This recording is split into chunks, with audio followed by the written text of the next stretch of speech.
اعوذ باللہ من الشیطان الرجیم بسم اللہ الرحمن الرحیم۔ سورہ زمر کی آیتیں پڑھ رہا ہوں۔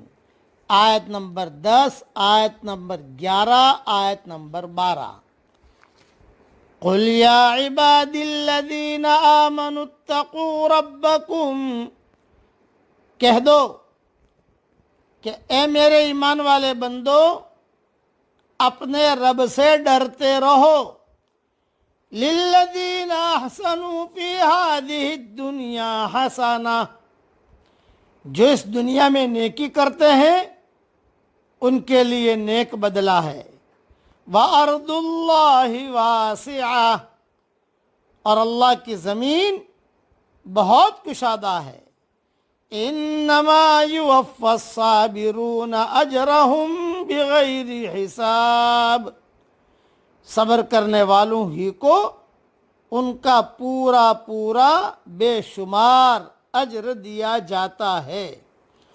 قل انی امرت ان اعبد اللہ مخلصا لہ الدین، آپ کہہ دیجئے کہ مجھے حکم دیا گیا ہے کہ اللہ تعالیٰ کی اس طرح عبادت کروں کہ اسی کے لیے عبادت کو خالص کر لوں۔ وَأُمِرْتُ لِأَنْ أَكُونَ أَوَّلَ الْمُسْلِمِينَ، اور مجھے حکم دیا گیا ہے کہ میں سب سے پہلا فرما بردار بن جاؤں۔ گزشتہ دونوں آیتوں کی تشریح تو انشاءاللہ ریاض التفسیر میں تفصیل دیکھ لیجئے گا انشاءاللہ۔ یہ آخری آیت کی ایک تھوڑی مختصر تشریح کر دیتا ہوں۔ وَأُمِرْتُ لِأَنْ أَكُونَ أَوَّلَ الْمُسْلِمِينَ، اور مجھے حکم دیا گیا ہے کہ میں سب سے پہلا فرما بردار بن جاؤں۔ کیا مطلب؟ پہلا اس معنی میں کہ آبائی دین کی مخالفت کر کے توحید کی دعوت سب سے پہلے آپ ہی نے پیش کی۔ باپ دادا کا جو دین تھا اس کی حضور صلی اللہ علیہ وسلم نے مخالفت کی، اور مخالفت کر کے جو اللہ تعالیٰ کی توحید کی دعوت تھی وہ سب سے پہلے حضور صلی اللہ علیہ وسلم نے پیش کی۔ اسی لیے کہا کہ مجھے حکم دیا گیا ہے کہ میں سب سے پہلا فرما بردار بن جاؤں۔ اللہ تعالیٰ اس پڑھنے پڑھانے کو اور قرآن شریف کے ترجمہ کرنے کو، تفسیر کرنے کو اللہ تعالیٰ قبول فرمائے۔ بس ایک نصیحت کرتا ہوں، کیا اس کی بھی ذرا کوشش کریں۔ یہ سورہ زمر ہے۔